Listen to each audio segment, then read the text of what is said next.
And I now give the floor to His Excellency Mamadi Touré, Minister for Foreign Affairs and Guineans living abroad of Guinea.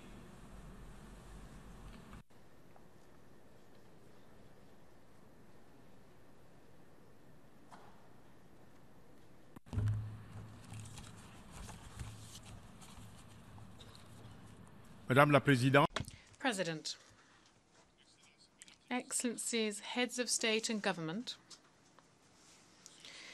Secretary General of the United Nations, delegates, ladies and gentlemen. At the outset, I would like to extend, on behalf of the President of the Republic of Guinea, the government and the people of Guinea, sincere condolences following the passing of Mr. Kofi Annan, a great son of Africa and former Secretary General of the United Nations. He dedicated his life to promoting peace, international humanitarian law, and multilateralism.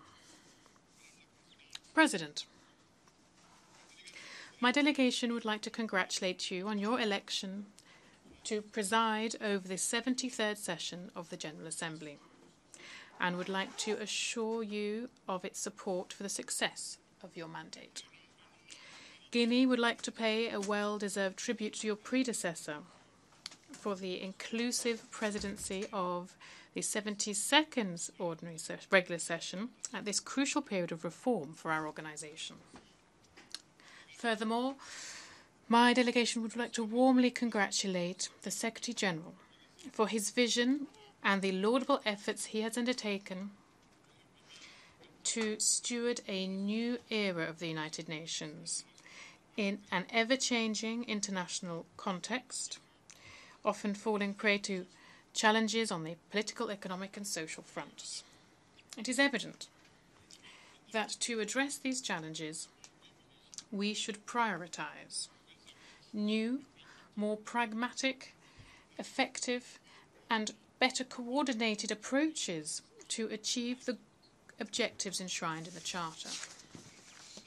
President, the 73rd session, this year entitled Making the United Nations Relevant to All People, Global Leadership and Shared Responsibilities for Peaceful, Equitable and Sustainable Societies, poses us the urgent challenge of strengthening the global leadership of the United Nations, and also raises the issue of the requirement for reform and the aspirations contained in the 2030 Agenda. We must recall that the United Nations, which was created in the aftermath of one of the most devastating wars humanity has ever seen, also bore the brunt of the Cold War and was shaken by the turbulences linked to the end of this same Cold War. However, it was able to resist all attempts that sought to weaken it and make it ineffective in how it managed some crises which threaten peace and stability across the world. In a world that is ever more interdependent, our organization is the only multilateral platform that is able to take a concerted and global approach as it seeks to find solutions to the many challenges it faces. During a period of deep crisis for the organization, Dr. Kofi Annan recalled the following, and I quote, "Aware as we are that human beings only have one world to live in, a group of leaders with foresight have seen that the best way of managing these affairs, humanity could risk disappearing. Therefore, they drew up rules that guided international behavior and set up a network of institutions, including the United Nations at its center. Within this, peoples from across the world could work concertedly for the common interest." End of quote. President, today the main objectives enshrined in the Charter remained more relevant than ever. The universality of the United Nations in peace, in maintaining international peace and security and ensuring prosperity across the world, is proven day in, day out. These multiple areas of action support member states in their development processes. This is why we must remain determined and strongly committed to implement these reforms that are crucial for our organization. The Republic of Guinea supports this reform process that is underway, initiated by the United Nations Secretary General, for example, across the pillars of peace, security, and sustainable development. Guinea can never insist enough on the need to reform the Security Council. It is high time to take into account the demographic, political, economic importance of Africa, to grant it the role that it can and should play on the international stage, to repair the injustice that this continent has suffered through the granting of 2 permanent seats and also non-permanent seats. Ultimately, the results of this reform will allow us to set up a system for international cooperation that is just and equitable, firmly underpinned by solidarity and shared responsibility. President, the 73rd session of the United Nations General Assembly this year coincides with the 60th anniversary of the Republic of Guinea's independence, which was the 2nd of October 1958. In this very year, in the same year, it joined the United Nations as the 82nd member state of our organization. As we celebrate this 60th anniversary of our independence, we will be flying the flag of Pan-Africanism. It is evident that the United Nations has been and will remain for Guinea a multilateral forum which has allowed it to embody the ideals that it struggled so much for, particularly its Pan-African vision of independence, the fight against apartheid, promotion of peace and security, and social economic development of our continent. Today, under the vibrant leadership of our President, our country has made significant progress in the economic and social fields which promise a better future for the Guinean people. Mega projects that are underway in the energy sector, in agriculture, and in infrastructure that are key for development have been welcomed by the Guinean people because they are convinced that this is a surefire way of ensuring that Guinea will flourish by 2040. Underpinned by the priorities of the 2030 Agenda from the UN and the 2063 Agenda of the African Union, Guinea is committed to taking ownership of and implementing the 17 SDGs. Here, our country, during the 3rd High-Level Political Forum on Sustainable Development, presented its first voluntary national report for 2018 on the implementation of the 2030 Agenda. This was an opportune moment for my country to share with other member states its experience of the implementation process for the Sustainable Development Agenda. The governments will, alongside the implementation of the SDGs, has been underpinned by the National Plan for Social and Economic Development for 2016 to 2020, guided by the watchword Guinea Vision 2040. This seeks to make planning for development the most appropriate instrument that will allow us to achieve the SDGs. In this vein, Guinea would like to count on the support of the United Nations and other partners. President,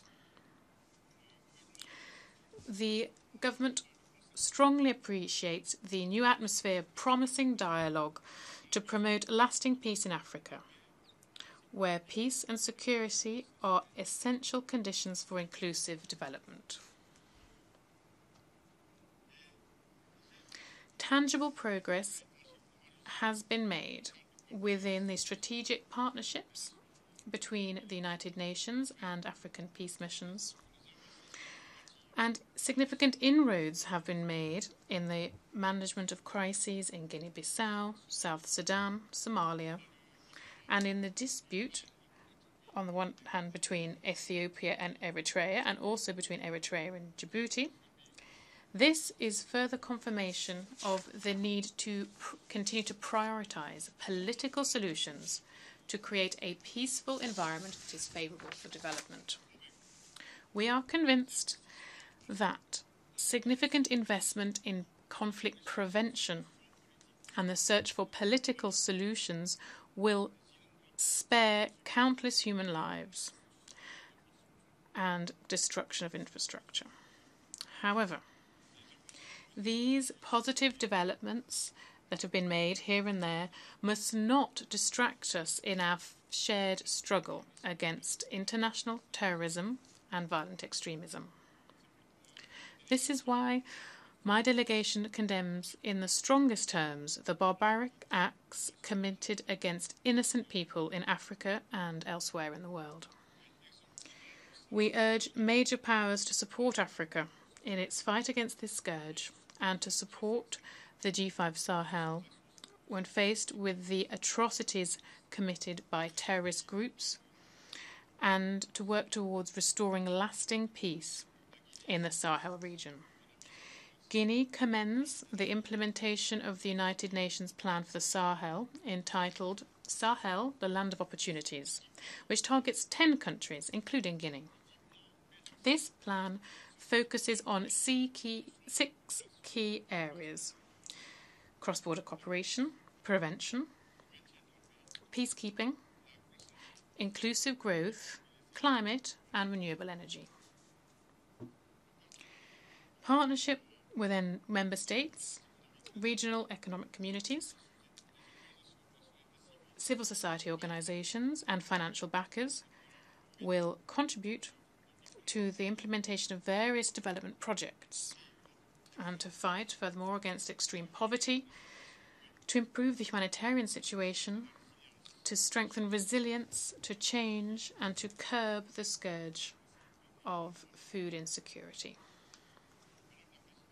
President, another arena where the United Nations plays a crucial role is the conflict in the Middle East. This remains a major concern for the international community. Guinea has always unambiguously expressed its unconditional solidarity with the just cause of the Palestinian people. We remain convinced that any viable and durable solution in the Middle East necessitates the respect and for an enforcement of relevant Security Council resolutions that call for the creation of 2 states living side by side in security with safe and internationally recognized borders.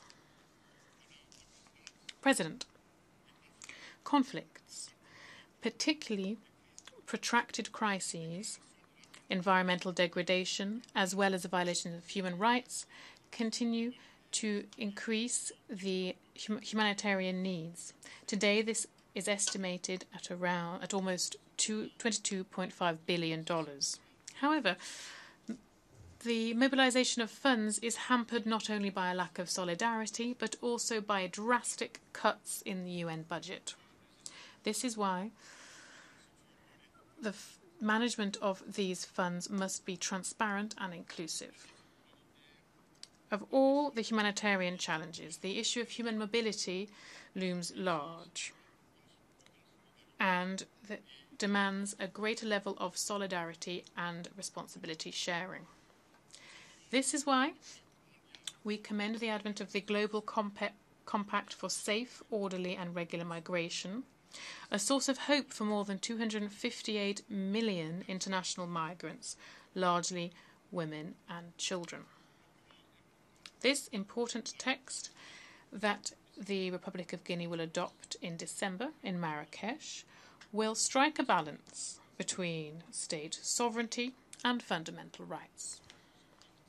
This compact is in line with the Sustainable Development Agenda, the Paris Agreement, and the New York Political Declaration on Refugees, while at the same time it provides an important follow-up mechanism. President, achieving social well-being alongside achieving the Sustainable Development Goals is only possible if we manage to rid our world of recurring diseases. It is thus important to strengthen our solidarity in the fight against communicable and non-communicable diseases, which continue to decimate a large part of the global population. My delegation applauds measures taken and progress made to eradicate tuberculosis, HIV/AIDS, etc. We unreservedly support the project for universal health coverage of the United Nations. President, the creation of inclusive society includes the elimination of inequalities and social barriers that hamper participation of young people and women in political and economic activities. Gender equality, the empowerment of young people and women are vital to achieving sustainable development and should be taken into account in development policies. I would like to take this opportunity to congratulate the United Nations Secretary General, who, since he took office, has been working to achieve parity in his appointments to the high-ranking positions of the United Nations. We bear the responsibility of spreading this good practice within the United Nations and in other international and national institutions. This is fully in line with agreements on gender and with women's empowerment. I would like to conclude by highlighting that the United Nations is the only body able to preserve the global balance to guarantee our collective security and our shared prosperity. To look inwards would be to jeopardize peace and stability across the world. Multilateralism is therefore the sole path towards realizing the objectives enshrined in the United Nations Charter. I thank you very much. I thank the Minister for Foreign Affairs and Guineans living abroad of Guinea.